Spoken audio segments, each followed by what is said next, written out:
right.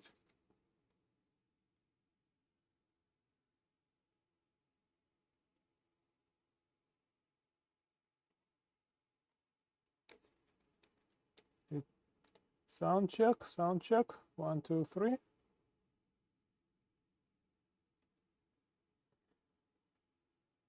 Hopefully sound and video is good. Let's see.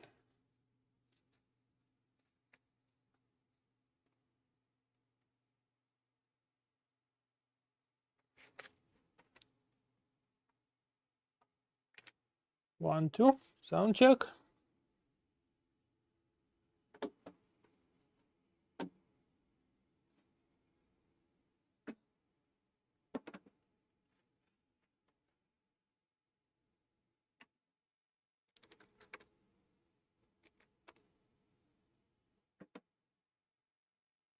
So this will be a mystery teardown, hopefully something interesting.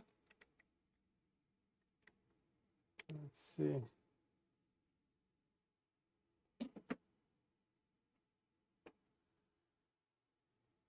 So video should be good, audio should be good. And let's go. This is a fairly large box, around 30 kilograms or so. So a lot of precision ppms inside. They are supposedly broken.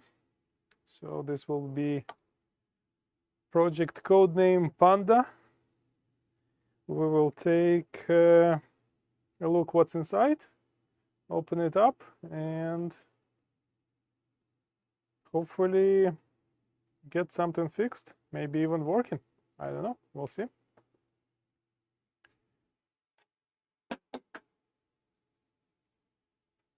So I just need to check if the sound and video is good. This is another angle of the same stuff. I'm also testing this new setup and not sure how that will work. All right, let's get started.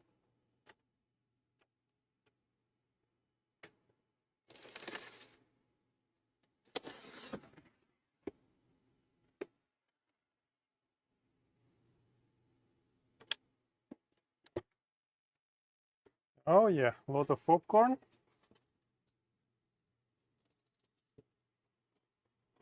It's a pretty large box. And don't want to have this all over my lap. Let me get another box to put them somewhere.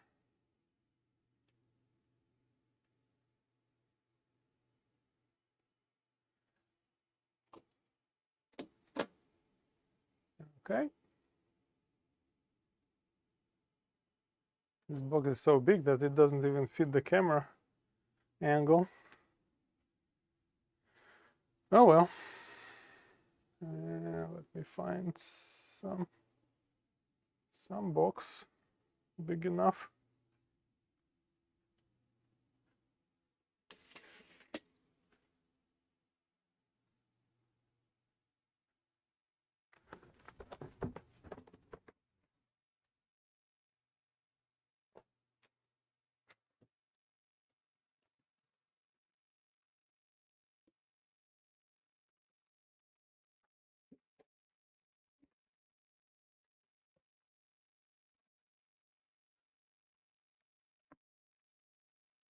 I have small box.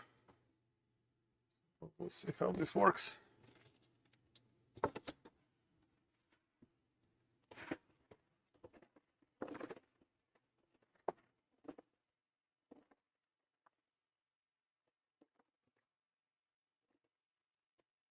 Fairly expensive item, so extra packaging material always helps.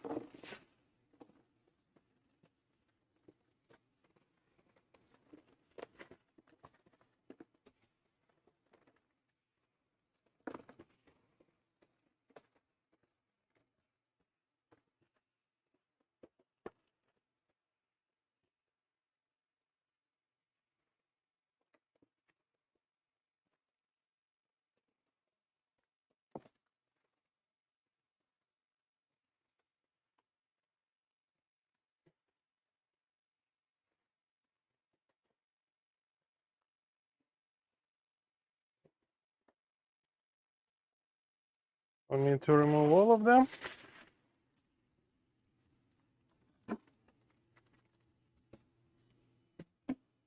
Just need to remove enough so I can get access to what's inside.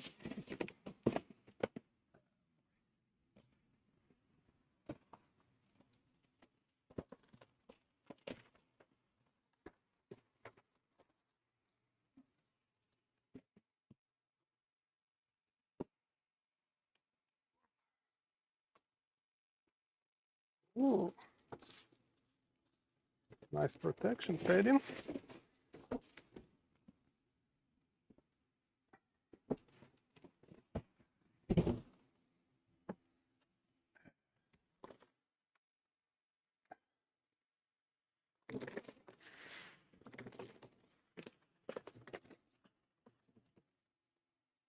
Oh boy, now my lap is all full of popcorn.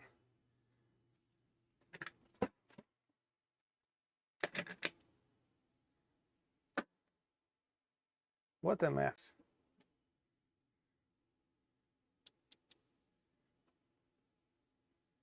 It's everywhere.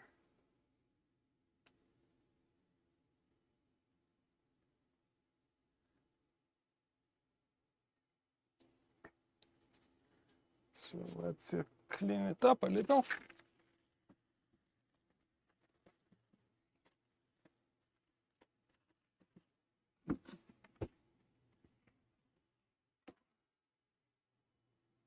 I'm sure somebody already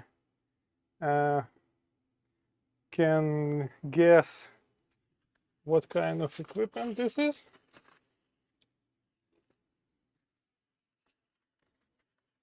So anybody know exactly what it is?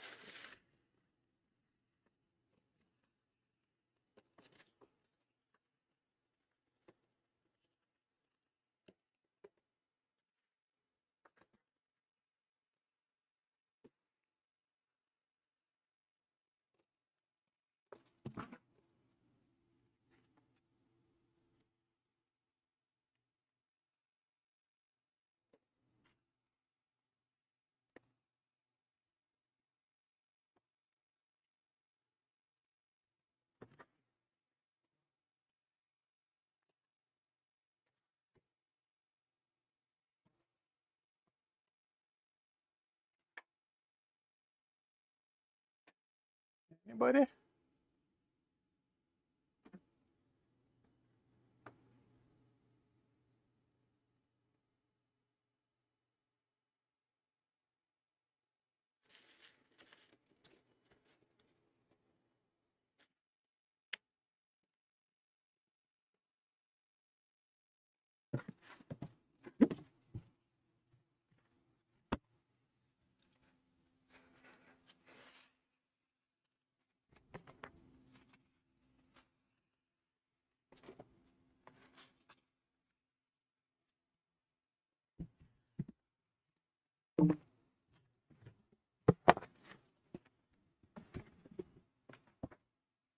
Okay. I think I get most of the baking beans. We can. This is the front. This is the back. The side.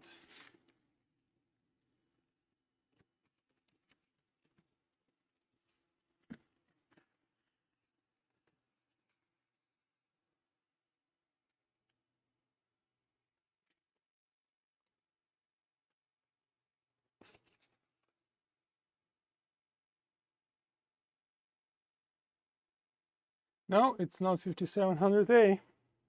Close, but not the 5700.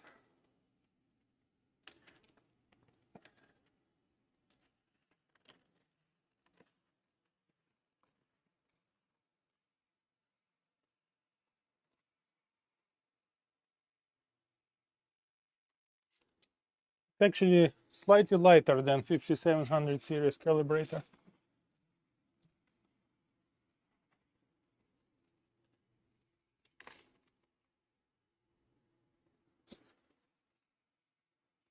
use some parts that are common between the 5700 series and this instrument, but not exactly everything is the same. So some parts are same, some are not. Okay.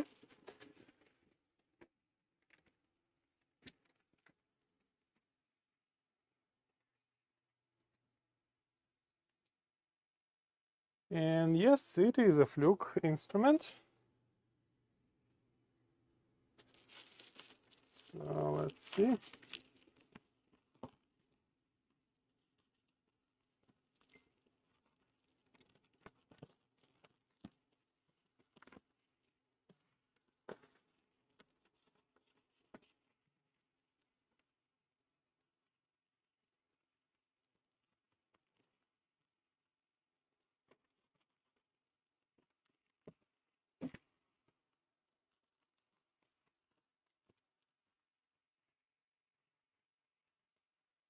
I already see the cover is not actually in the spot it's supposed to be.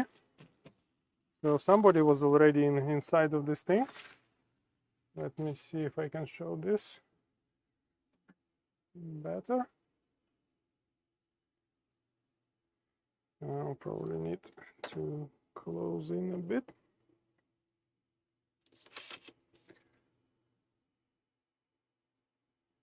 So you can see this cover. It's supposed to be inside of that slot, like this bottom one, but it's not. So somebody opened this unit before. Let's see what else is waiting for us inside.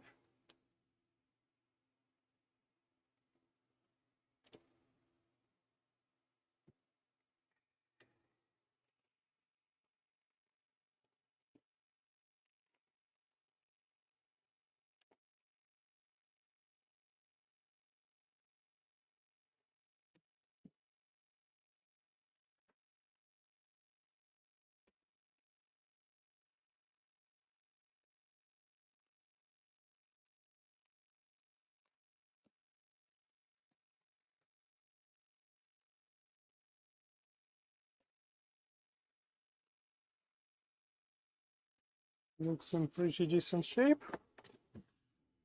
All the screws in place. They are kind of stripped a little.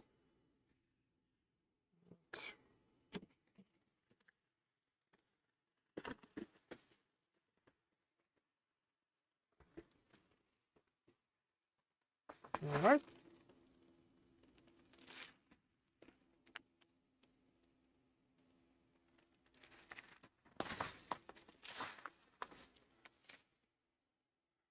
Let's see the back of it.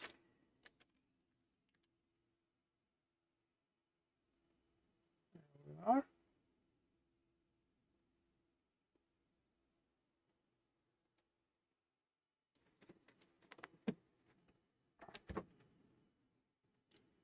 So we have our mains input, RS-232.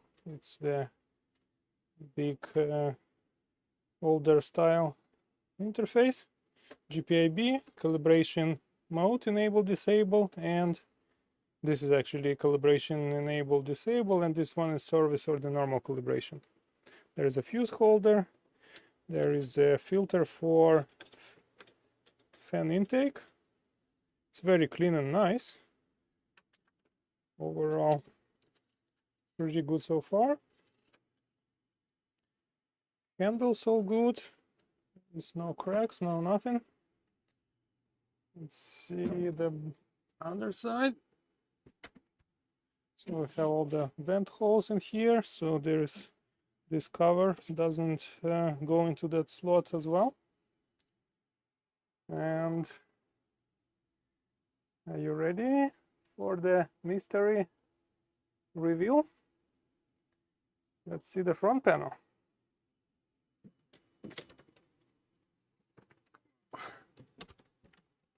There we have it. So this is not a 5700 calibrator, but 5790 AC voltage measurement standard.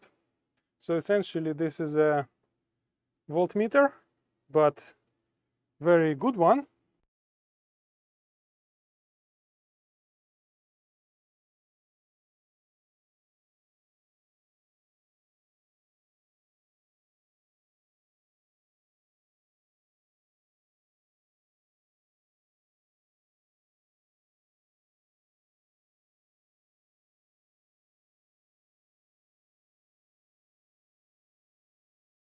And we're back. Sorry about the old batteries in my Nikon D800 camera.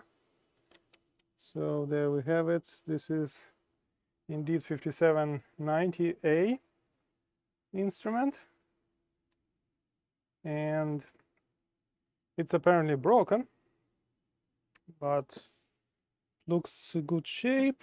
There is a small scratch in the front.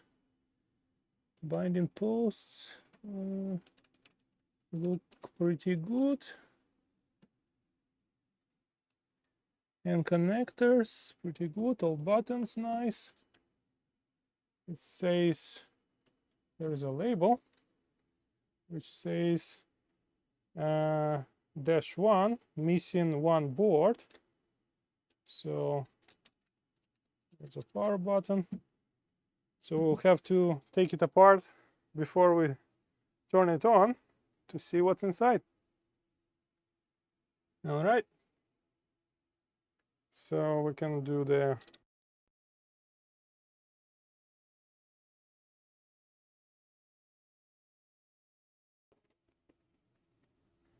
this is a close-up, so we can show exact condition.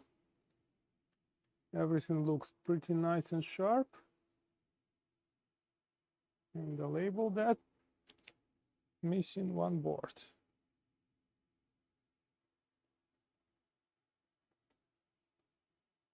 It's of course a eBay special, so some random boards might be missing, but otherwise looking pretty promising.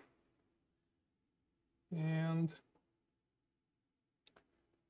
let's remove those screws and see what's inside.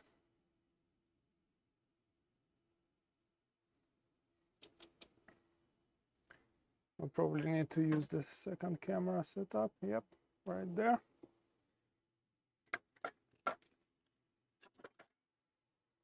A trusty screwdriver.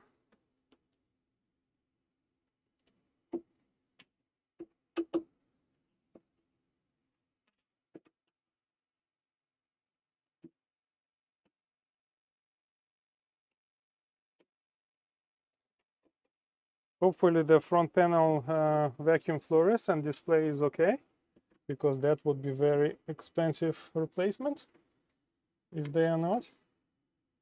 But we will not figure it out unless we turn it on or take apart the front panel. So at this point, I think it's better to look inside to figure out what's missing, to see if anything obviously damaged or broken. And after that, we can decide what we do next. Okay. All right, so we have inner shields. They are all in place, all screws in there, and we indeed have missing board. A19 digital power supply is supposed to be here, but it's not. Otherwise, we have many boards installed in here, but something is obviously wrong in this department as well. So let me show you a close-up.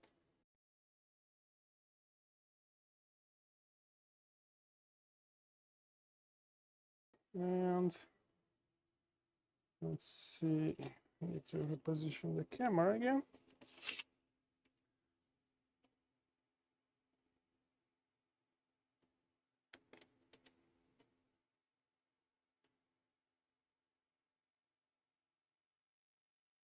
Alrighty.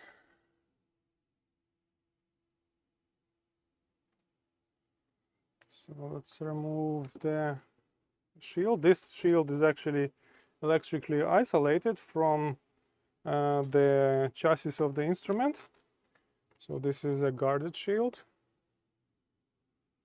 Very similar construction, and chassis is actually essentially almost the same as the 57 series calibrators. So very clever design. So remove all these screws and look in there. Okay, that screw didn't come out very well.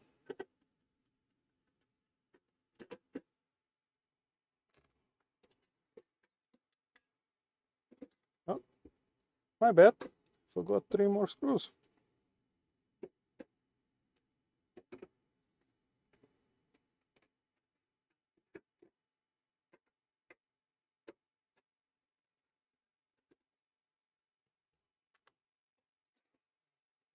Cover off.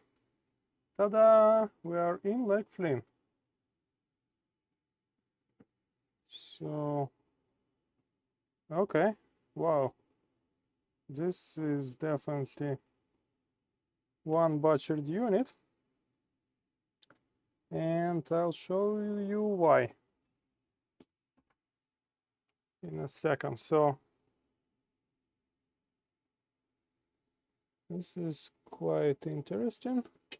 This is essentially the business board, and it put, whoa, first it's put upside down. There is a lot of burn stuff on it.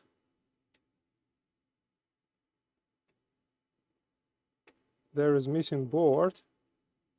So this will be one fun repair. That I can for sure tell. Seems like it was a donor unit. Because I don't have another explanation of obviously destroyed stuff. Let's see if the sensor is there. Yeah, sensor is there. There is no shield. This board is supposed to have metal shield on the back. I was already familiar with 5790s before. I fixed a couple of them, so I know how this board is supposed to look like. But before we go over the board, there is something very obviously wrong with this box, and that is order of these boards.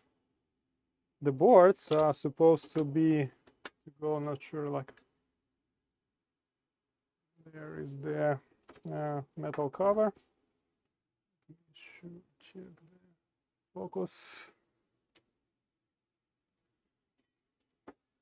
So the board's supposed to have order A18 power filtering board, A17 regulator guard crossing board, A16 DAC board, which have the reference and precision 20-bit or so, actually higher resolution digital to analog converter. Then we have A15 AD amplifier board. Then there is an unknown unpopulated slot for some secret production stuff that Fluke might be using. Then we have A10 transfer board, which was in there. And we have on the front A6 wideband board. But what we have instead in the actual unit installed, we have A18. This is correct location, correct place. Then we have empty slot. So in this empty slot, we're supposed to have A17 regulator board, which is this guy. And then we have DAC board, which is in the correct location. And in this location, we should have this board. This is the A15 AD amplifier and analog to digital converter. So it's installed in the wrong slot. So, and this is kind of surprising. Yeah, it wasn't really installed because the connectors on these boards, they are keyed. There is a missing slot here and here. So you cannot physically normally install the board into the wrong slot because the connectors on the instrument mainboard are also keyed. So this board looks very new and nice. This actually this board was designed in and actually built in 2001. I don't see any burnt issues. I see a couple soldered items. No bent pins. So it looks in pretty good shape. Let's put this one aside. Let's take this one out. So obviously this one couldn't be properly installed in the slot either. I don't see any bent pins. So this is A17 board. It's supposed to go on the back. So it's supposed to go in here. Like so. Let's see the power supply board. This looks like a half of the board because essentially half of this, there was high voltage stuff in here used for 5700, 5720 calibrators, but there is no need for high voltages in this 5790, so they just didn't use this section of the board, and all the low voltage stuff is in there. All good, all pins looking good. Let's put it back in for now.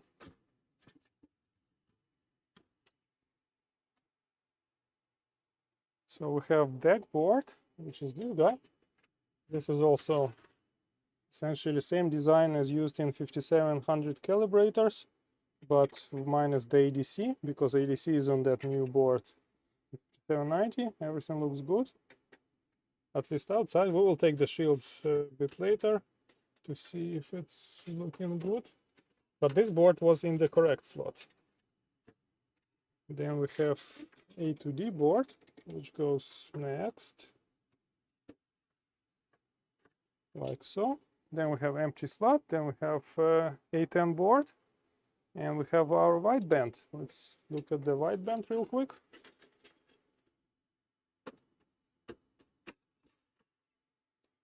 Okay, wideband module. So we have the coax connector that plugs into the input mating part on the main board. On the back, doesn't look anything too bad at all. Let's put it at the side first, and I can show you what's inside of the unit just in a second.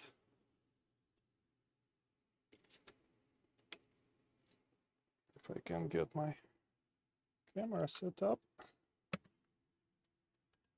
in the way.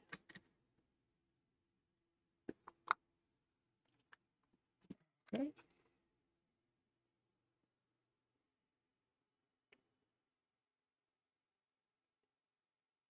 So there is a few more parts.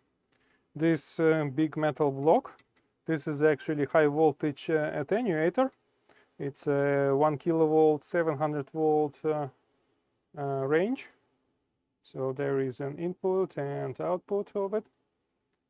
And there is some switching relays around that, and this is the interface board that makes front panel connections to the main board. So there is some of the logic in there, and let's put the wideband back. So that's the wideband connection, and you can see the coax that goes into the receptacle on the main board. This all looks good. There is a thermal fluke solid state thermal converter in there, a bunch of tantalum capacitors, some power filtering, some control logic, and stuff like that. Let's put it back in. It goes on this slot.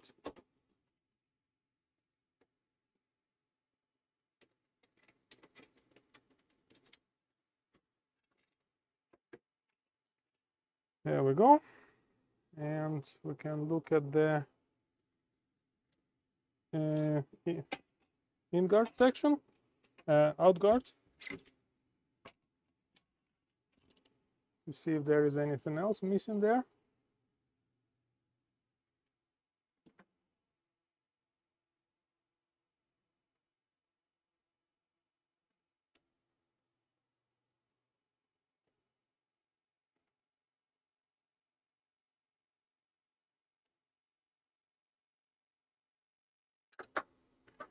So there are essentially two thermal converters in this instrument, one on the wideband board. It's used only for the wideband, nothing else. And the second one is used on the A10 main DC AC voltage transfer board. And that board is very, very bad shape. I can see that right now. So it will be definitely not a 5-minute repair, but rather a lengthy one, because we'll need to replace the missing PCB on the board, which is one of the amplifiers, and repair whatever is damaged on it, which might be quite a bit. So this is the main CPU board. Let's see, looks all good. Firmware version 1.7, 5790.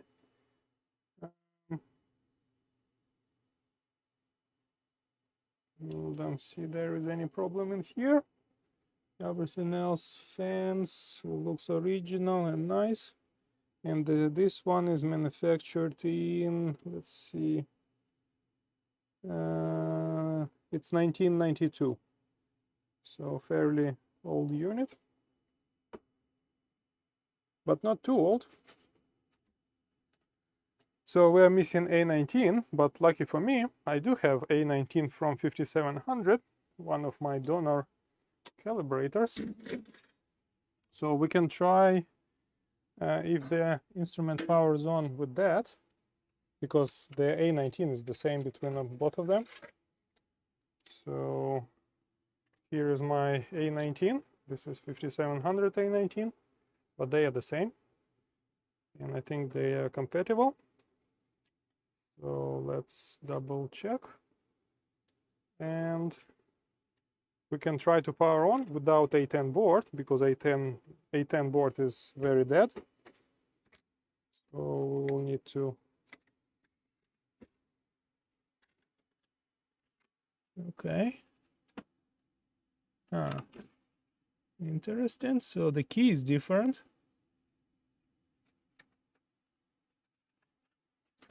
Let's see, this one doesn't have the key opening, but there is a key on that connector.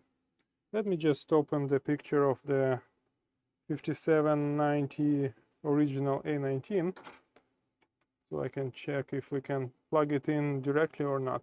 Because if we can, then I just open the key tab on this board and proceed with the installation. Let me show you exactly what I mean. So the key that should be open is this one, and the connector can barely kind of see. The connector have the tab right in that spot. So if I'll try to plug this one right in, it will not let the board fully sit in the unit. So let's put this one on there and open up the picture of actual A19 from another unit, so we can see what's what.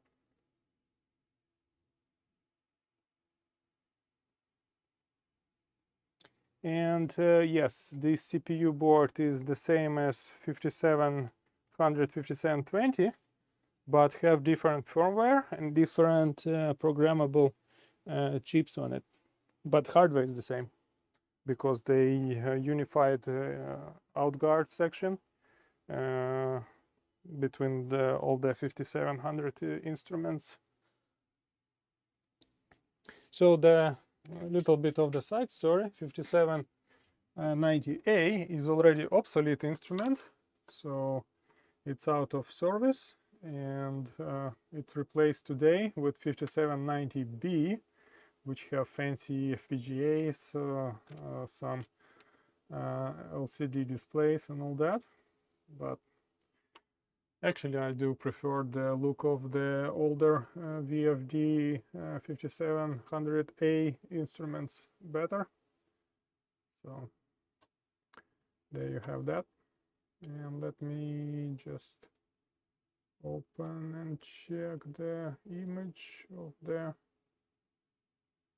one of the photos of 5790A19. Just give me a second. So I can check if we can safely install 5700A19 or not. So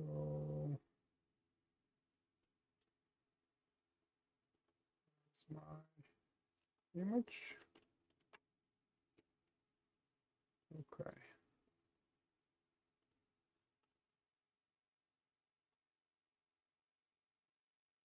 So I do see 3 caps there.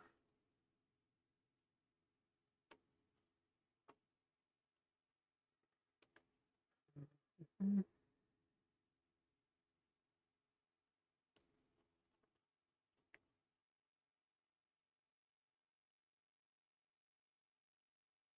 can also look at the service manual, which is available for both of the old instruments. So that is a great help in repair of this obsolete but still very, very capable devices. Let's see, where's the picture?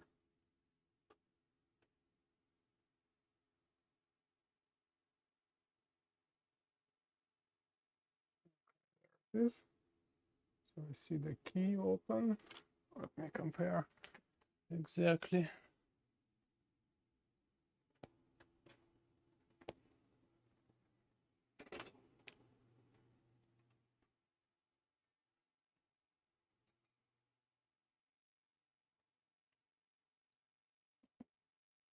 See the 4 fuses, all the caps, diodes, everything looks the same.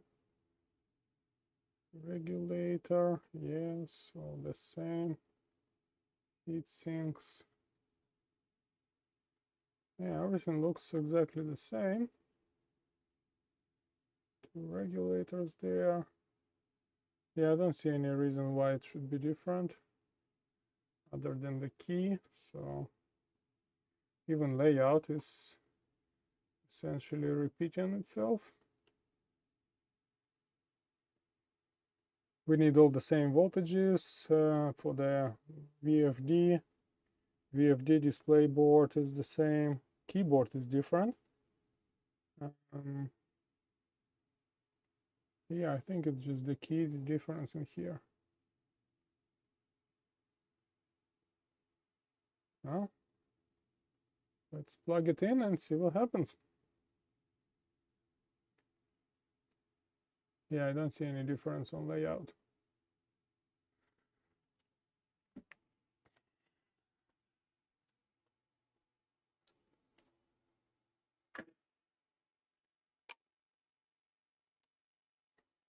We can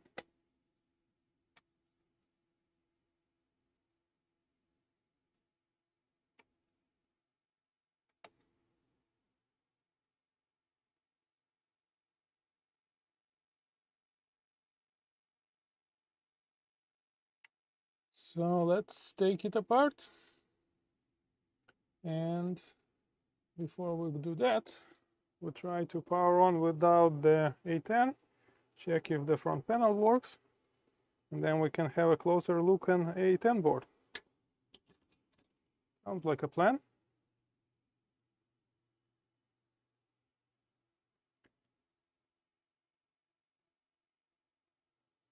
So we can snip the key. It's the 3rd one from this side. Where is my snip tool? Looking for it.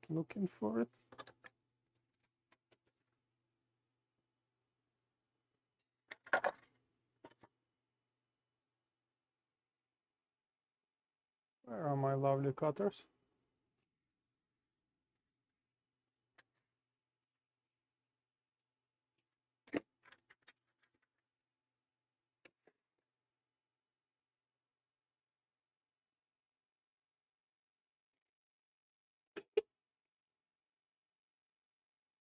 Like missing in action. Oh well, we'll use plan B.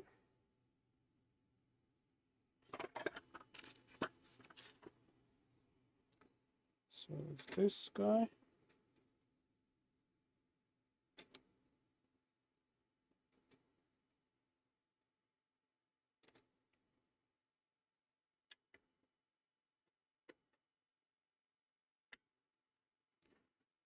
Okay, almost there.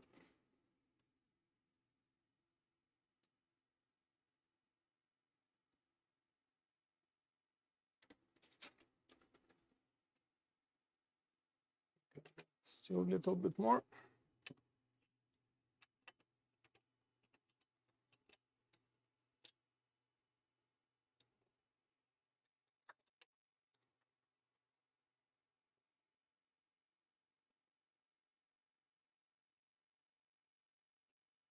There we go. That should do it.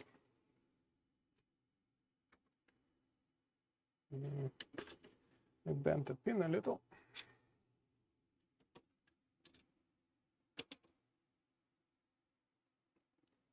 That's good.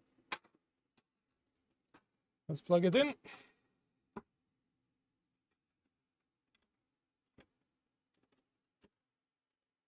Okay.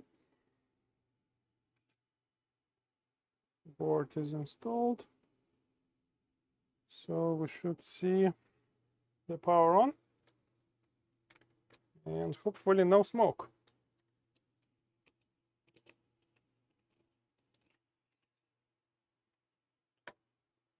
See.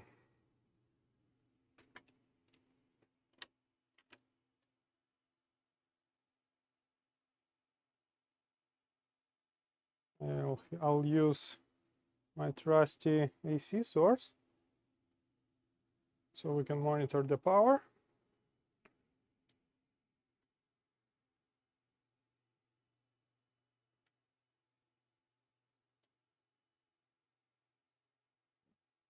While it's booting, let me find the cable.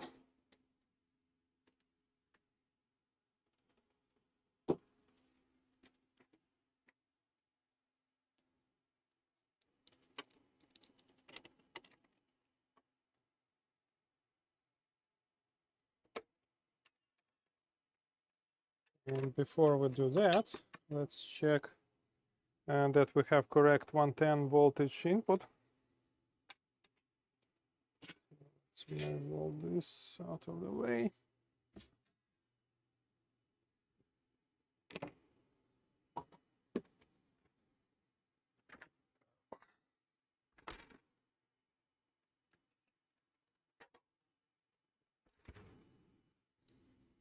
See, we're supposed to have 115 volts. Yep, that's what we get here.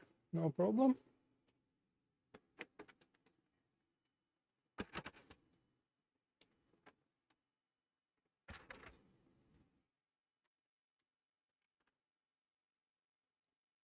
All right. So we'll enter 115, 60 hertz. All good. And now connect the power. Let's focus on the front panel. Yep, that should be good enough. And we can try.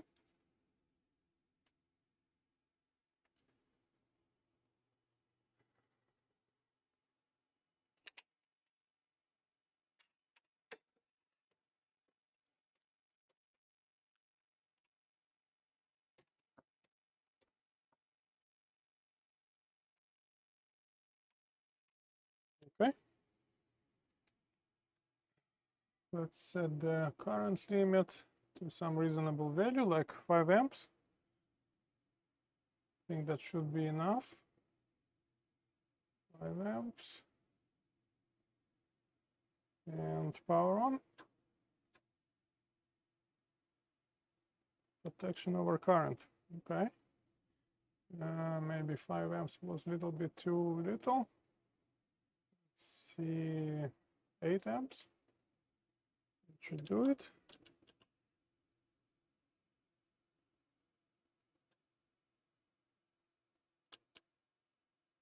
Yep, we have lights. It's very dim actually screen, but we do have stuff. So in studio lights I have, you cannot see anything, and I don't see any smoke, so that's a good start.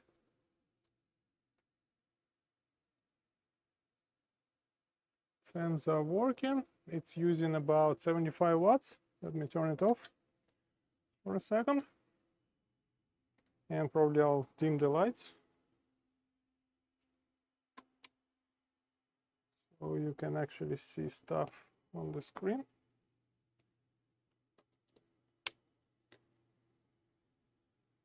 That's probably enough. Let's see. You can also adjust the exposure on the camera, like so. Turn on. You can barely see it.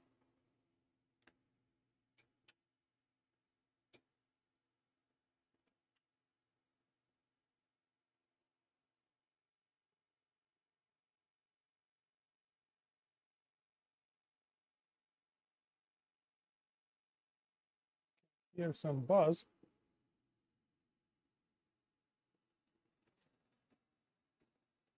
I think it could be from the fan. Didn't hear it before.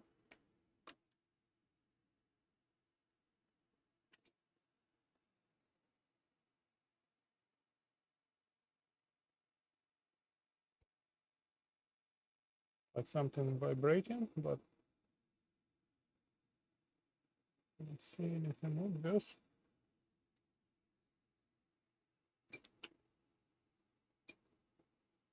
So interesting idea. I think wideband probably could be functional because it's not using A10 board for wideband. It's using wideband board plus ADC board. So we can try to hook up the wideband input and see if we can get any readings. That would be interesting.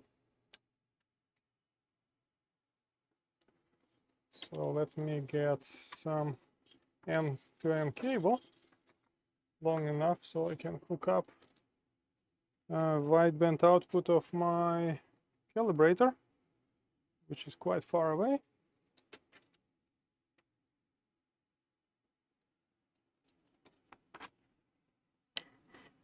Sniff test.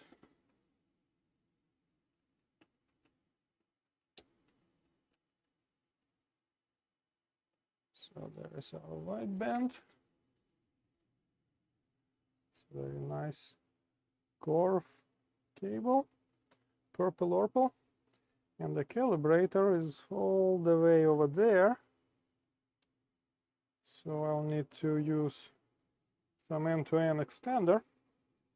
It's around like maybe like 3 meters or so away. So let's try that. Have a separate cable, like so, which I can plug into the calibrator. I have one calibrator which is closer there, but it doesn't have the wideband option, only this one does.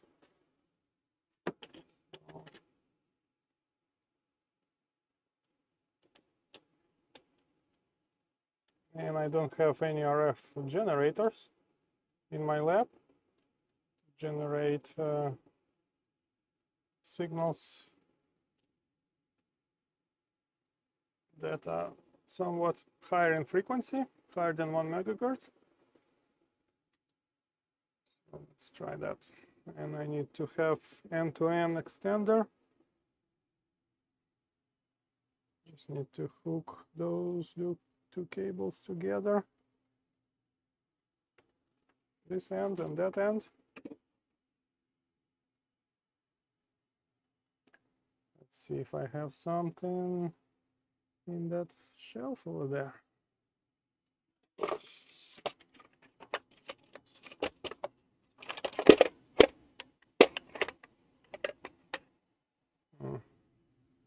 I do have some stuff.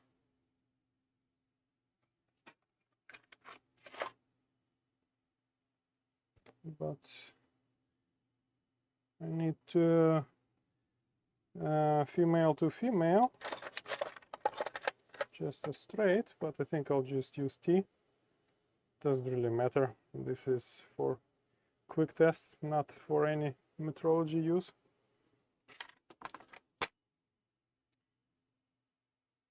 Can do that. Probably all the RF people are screaming at me right now. What are you doing? You need to use the torque wrench, ESD straps and all that. Yep.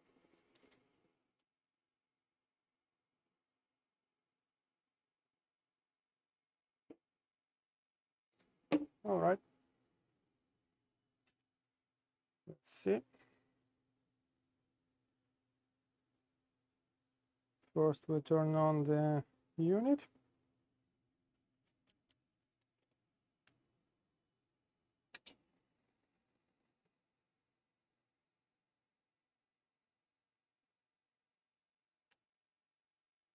Select wideband. Select 7-volt range. And now we output something from calibrator. Let's say we can try 2.2-volt range base for wideband. And output 1 volt AC at 1 kilohertz. Output into operate. And there we go. That looks like some reading. I can probably try to zoom in even closer. Whoop. One-man camera job.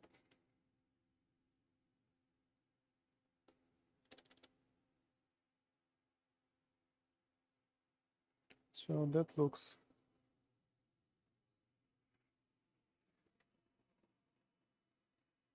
fairly close. Trying to see if there is anything else out of place, but let's see. Measurement control, high resolution, digital mode. Yeah, wideband looks to be working. We can try higher frequency. Let's see the spec first. So this unit was calibrated 1126 days ago, but obviously it doesn't matter because A10 right now is all destroyed. So we can try other range, maybe like 7-volt range. And I can try, let's say 4 volts. I don't think calibrator can go that high, so 3 volts. Wideband, 1 megahertz.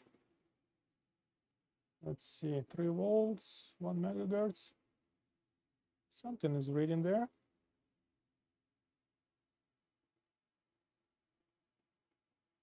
Yep, well, that's kind of like 3. Let me turn off some more lights so we can actually see something on the right screen. There we go. It's like super dim.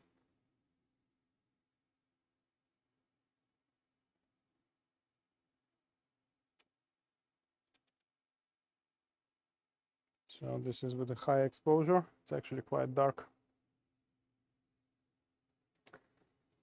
Let's try some smaller voltages.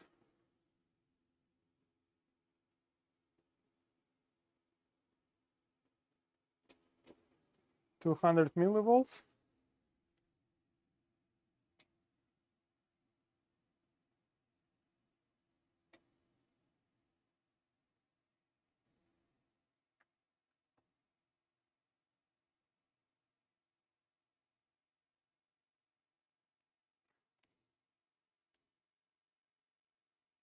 So that is reading on 200 millivolts.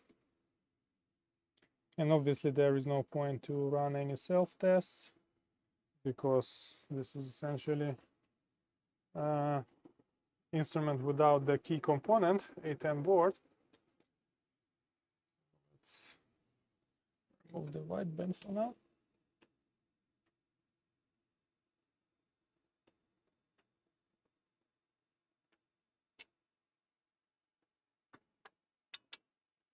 And do the diagnostics. We can do the front panel check. So segment test. This is all segments, arrow key. Yeah, that should be all good. This actually screen is fairly bright. Let's do grid test. Yep. Other test all on. So this is actually a pretty good display, but this one, not so much. Let's do the display control all on. See, like there is like this section was rather dim. This one is uniform.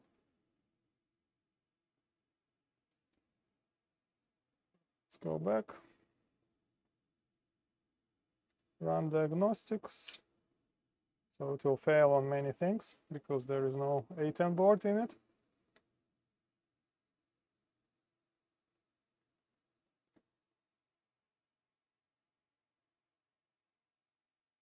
It's a fairly elaborate self-test process in these guys.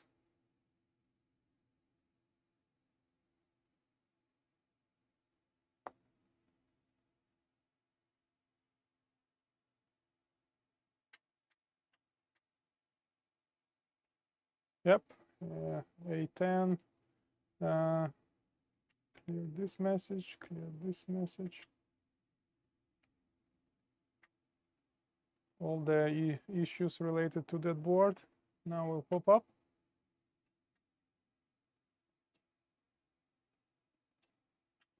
This is kind of interesting because I don't remember seeing the clear message on the board on the other units, I mean 5790s.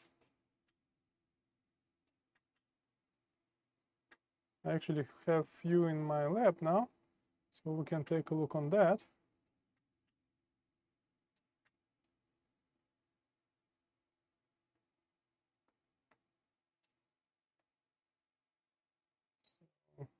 So, wideband tests.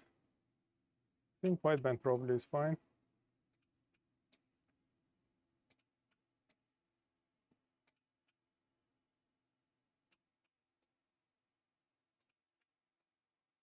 A lot of relay clicking.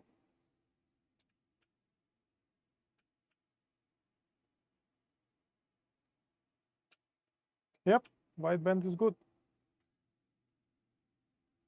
So there we have it. And then this is just a CPU self-test. Nothing to write home about. All right, let's take a look on A10 board.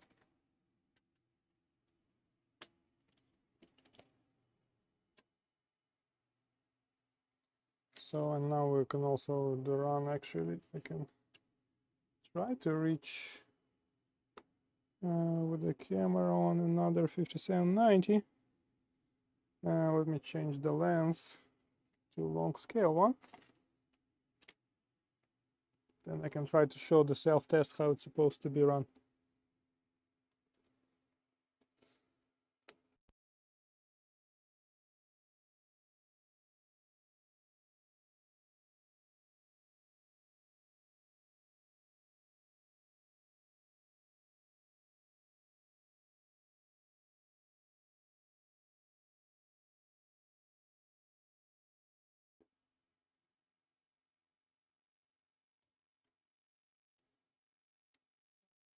Focus.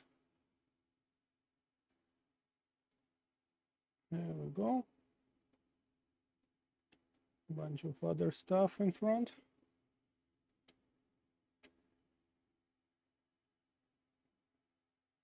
Clean up.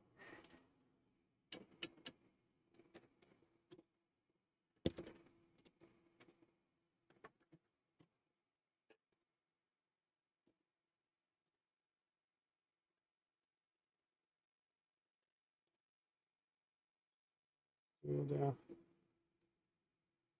diagnostics, run diagnostics. So this unit is all good, and we should see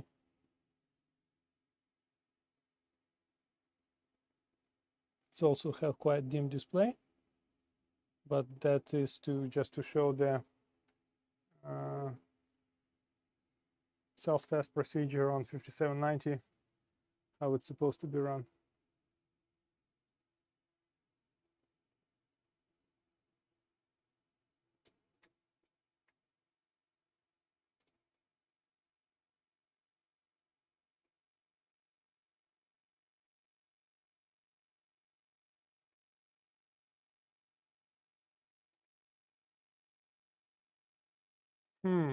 So I was hoping for the 5-minute repair on this one, but it will be multiple weeks repair based on what I see on A10 board, which is fun.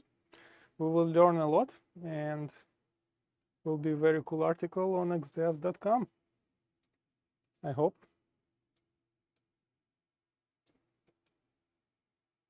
And the connector on the wideband is Type N connector.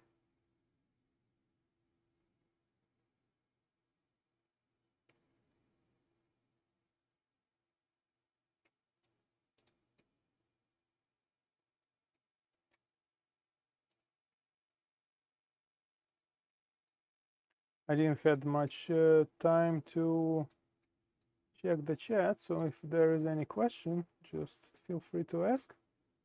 I'll read through it and try to reply.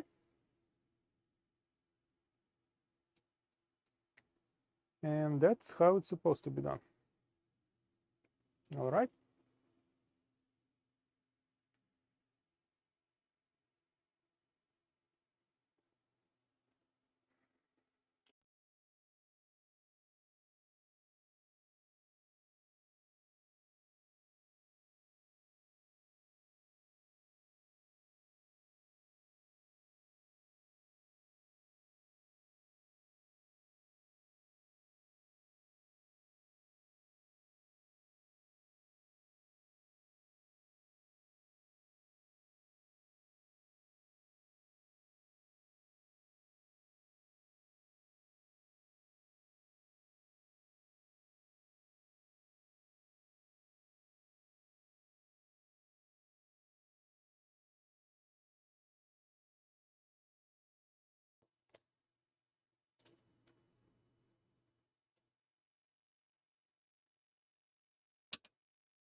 To reposition the camera so we can have a closer look on the poor board.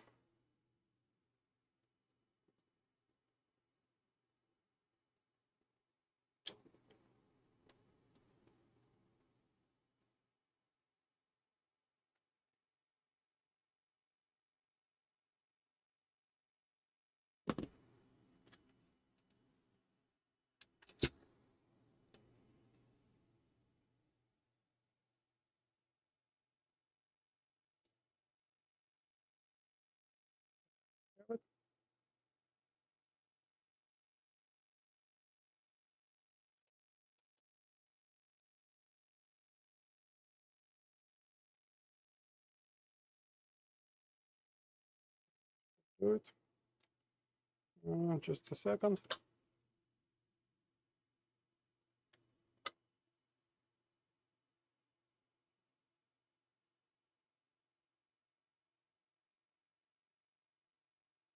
Okay, I think I got it.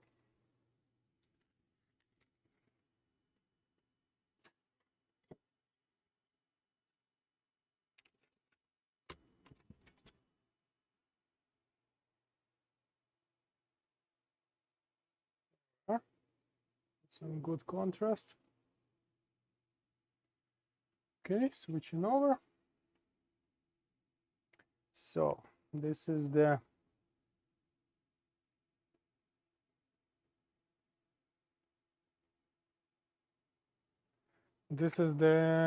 criminal board.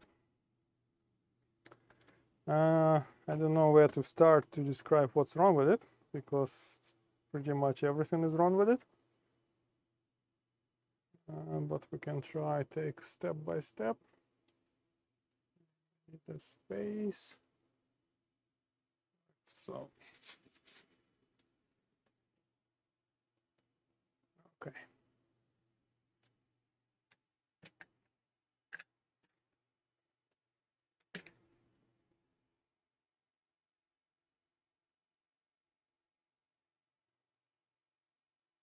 So let's see. I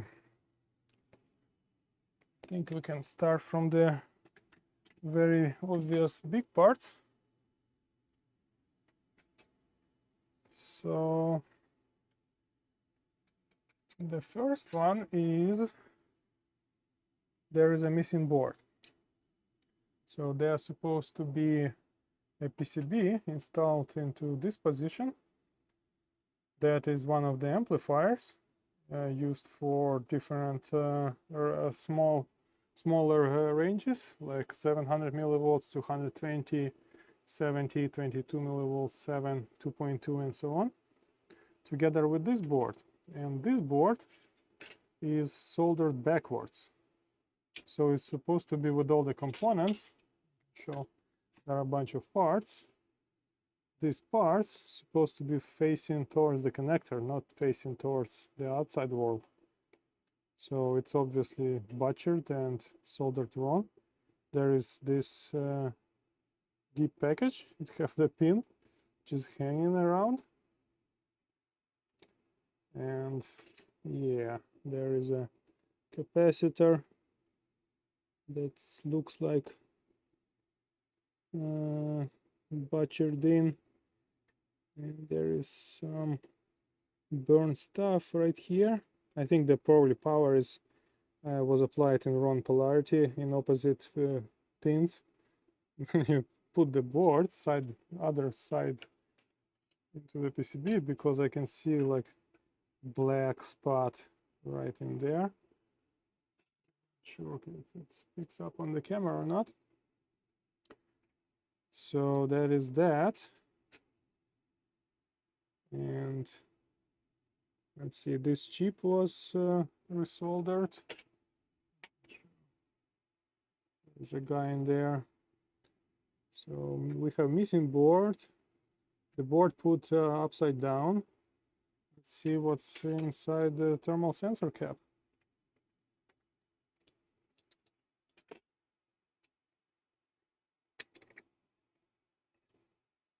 Okay, so we have the sensor. The question, okay, why it looks crooked?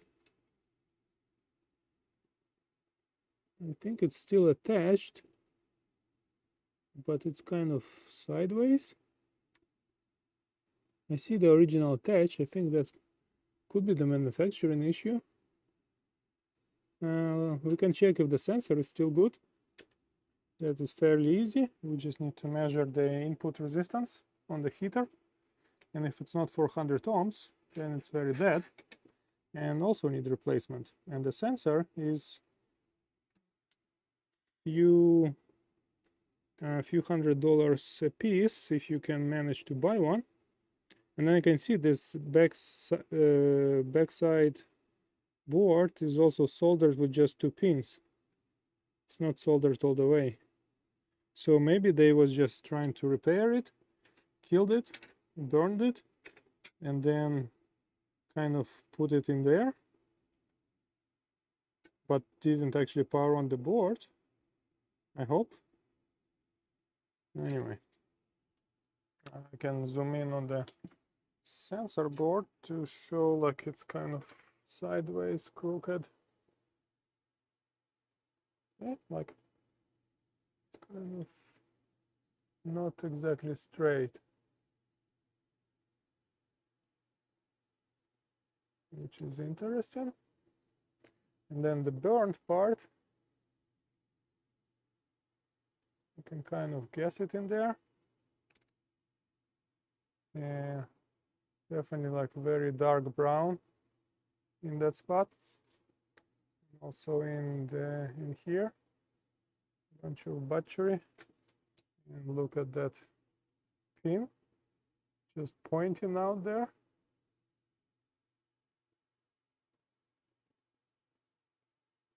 So yeah, this board definitely needs some repair. And then we have the missing board, which goes in there. So you see the pins that's supposed to fit the board. And then there is a switch, that SO14 chip, some optos. This is the protection module. Doesn't look too bad. And I didn't see any other obvious problems, at least visually. A bunch of destroyed pads. But the missing board, that's the kind of a showstopper. So we will need to design our own board that fits into this position and replicates all the original parts. It's not very difficult to design, but it will take time and probably some unobtainium parts. So let's check the sensor if it's good or not.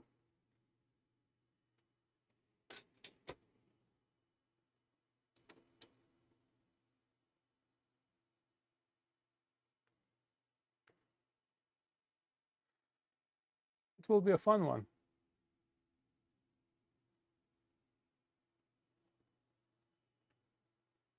So to check the sensor, we will use our go-to bench DMM, which is, of course, in my case, is nothing else than Keithley 2002. That should do the job just well. So we'll just switch to 2-wire resistance and manual range.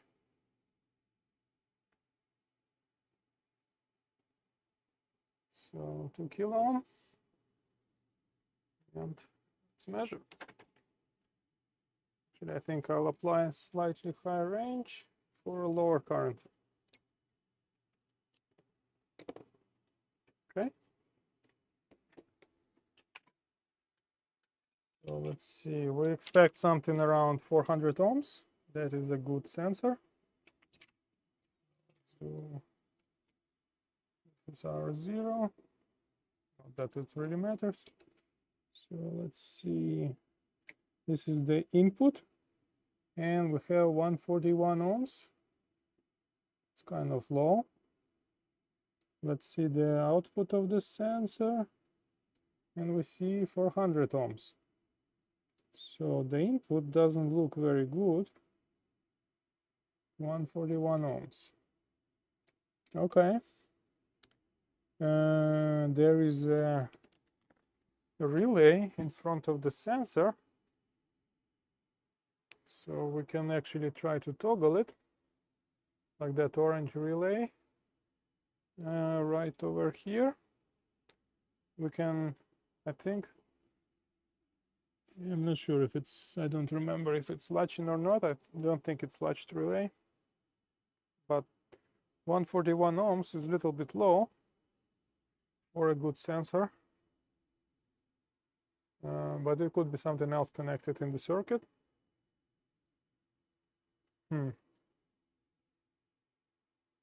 I don't have any other A10 boards to try, so we'll have to work on this one.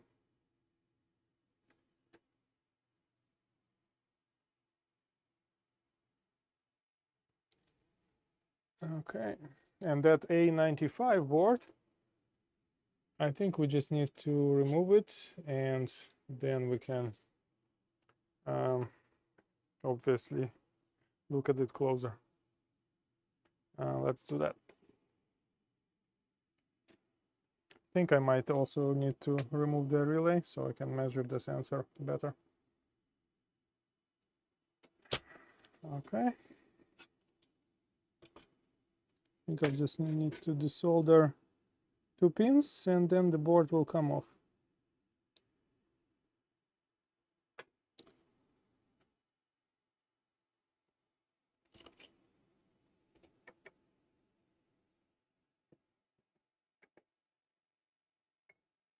Also, we need to purchase A19 board because I'll need that board for my own calibrator projects someday. So for now we just used it to test, but we do actually need to buy a board for this instrument. So I'll have some magic to do to source the board, but that shouldn't be a problem. Sourcing A10 board on the other end is a problem. They are not available on secondary market that easy, so we will have to probably fix this one instead of just doing silly repair on the component on the assembly level. So there is the board removed, and let's see, I see a couple of the resistors from the sensor input pin.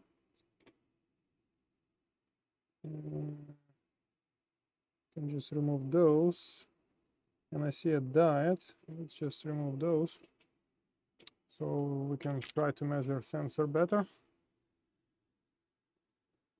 And this board definitely had some smokes.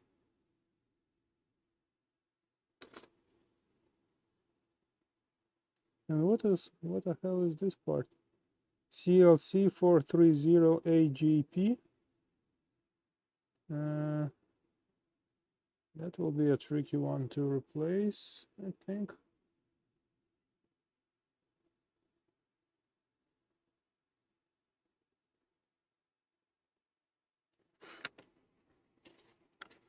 Anyway, let's not get distracted and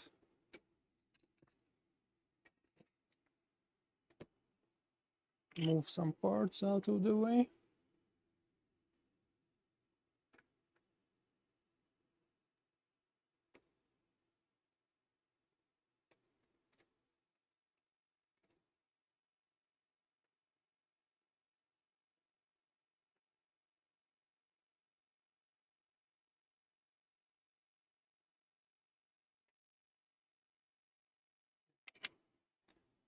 Interesting.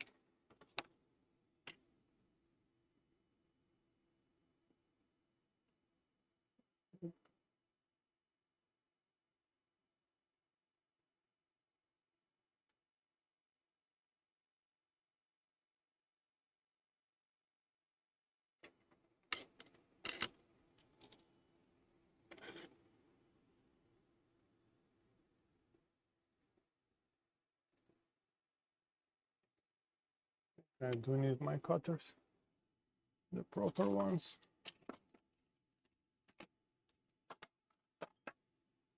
Let me find them. Meanwhile, I can show the board. The destroyed one. Let's see. Can get hold of the. This is a 6-layer board. Don't really see the reason for that, but okay. So we have obviously that part right here as the transistor that have a hole in it, and a bunch of questionable resistor in here. This probably op-amp is dead as well. So have a big blue B on it. Probably means that this board was the best, of course. So yeah. This is not how you're supposed to repair 5790, guys. Don't do that. Put the boards upside down.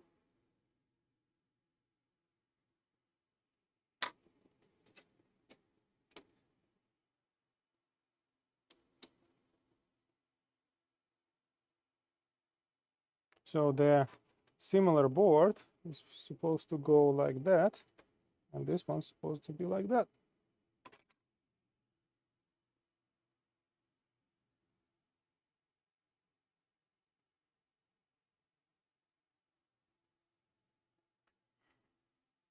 So let's find the cutters.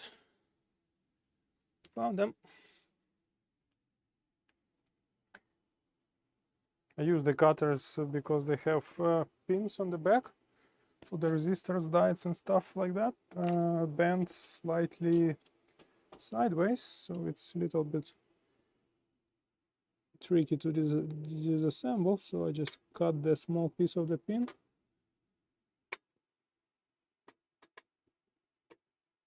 And then it will be much easier to remove.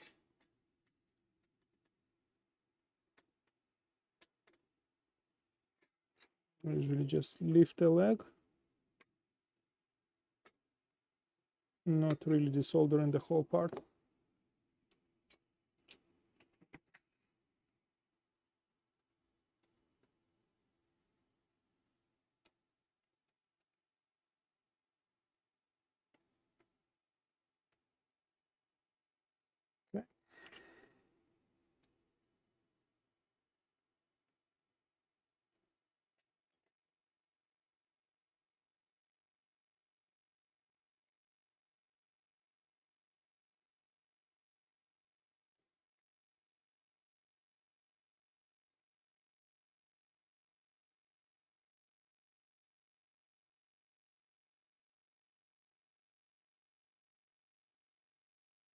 Okay.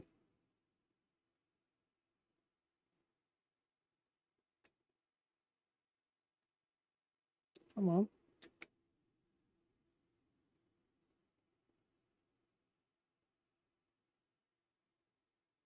Pulling the wrong pin. What's going on?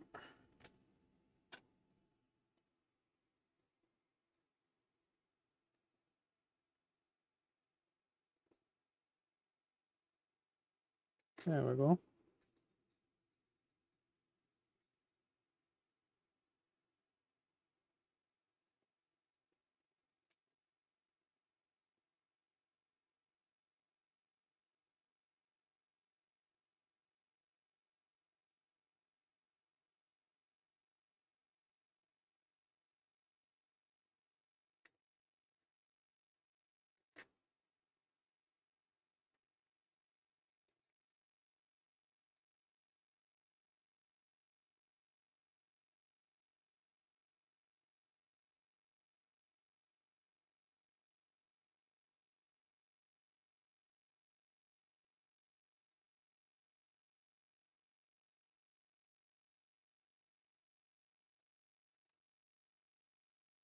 Okay. That's just a test point. Let's try that. Measure now.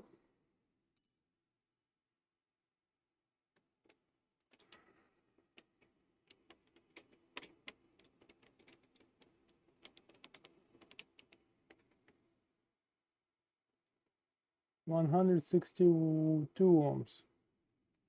Well, that's not very good.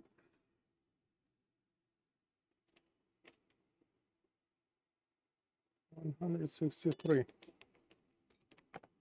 Oh well.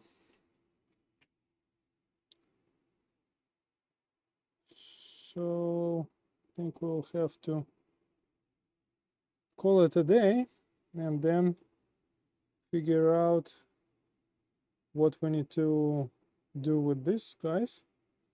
Check the BOM parts for the amplifier board, buy that broken transistor, or I think it's the diode, probably Zener, because the ref DS is VR4, and then test this amplifier separately outside of this board, It's fairly easy. They just need, this is essentially a op-amp, like this whole board is a op-amp, but have discrete components and discrete stages. Some power filtering stuff. So you supply plus minus 15 volts, have two inputs, inverting and non-inverting output. And also there is a, I think, switch to select either 10 dB or 20 dB amplification. And similar but not the same, the amplifier goes to the A91 module. And A91 is actually simpler as 4-layer board from what I remember. I do have pictures of both of these amplifiers, so we can essentially reproduce those guys given the time. And I think that is it for this video.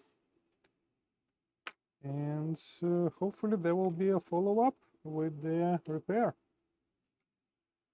All right. If any questions, just feel free to contact me, or be sure to check out xdevs.com website, where you can find many of the repairs and information and manuals and whatnot regarding test equipment and metrology stuff in general. So that's it.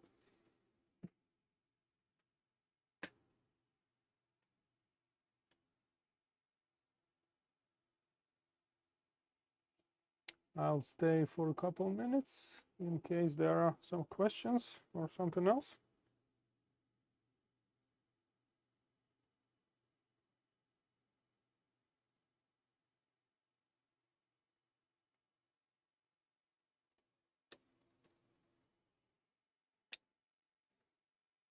But this would be an interesting repair to figure out everything that is wrong with the original circuitry, amplifiers, and why it was destroyed so badly in the first place.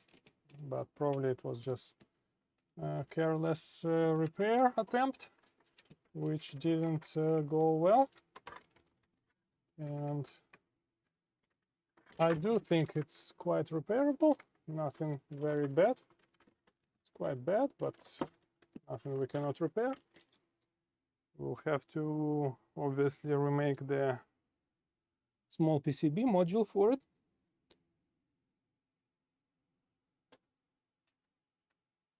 And then actually that will be an interesting project on its own, because I did have some ideas to make a custom AC voltage meter based on ideas from 5790, and also a couple other instruments for AC voltage metrology.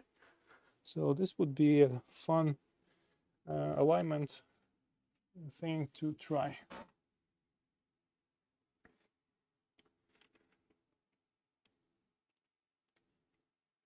Okay. Any questions, guys? This is a fairly short live stream in usual terms. It's only what, how long this is going? I don't see a time. Oh, one and a half hours. Yep.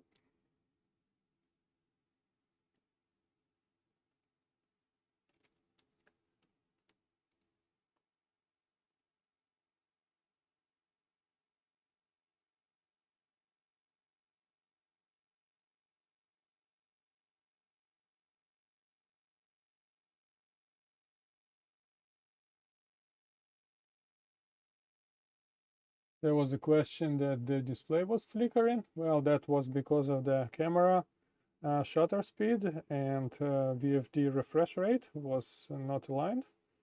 So you see that flickering, but in the real world that flickering is not visible because it's quite fast. So yep.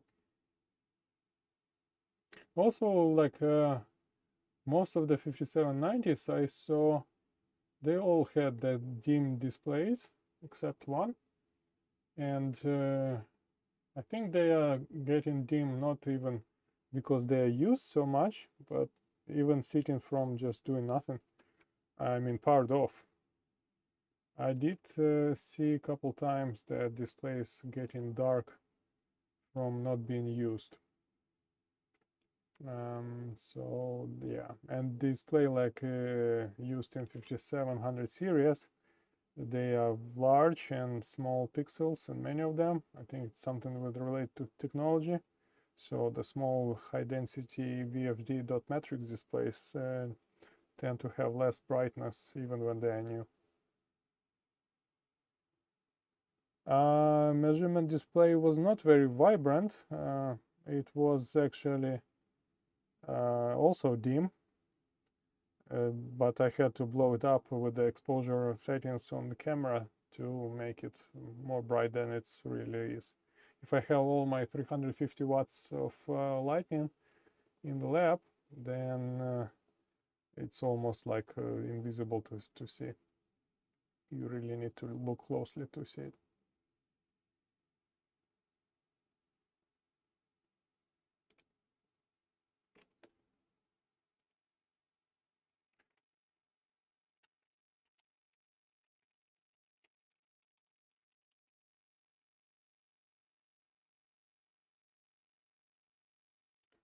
All right.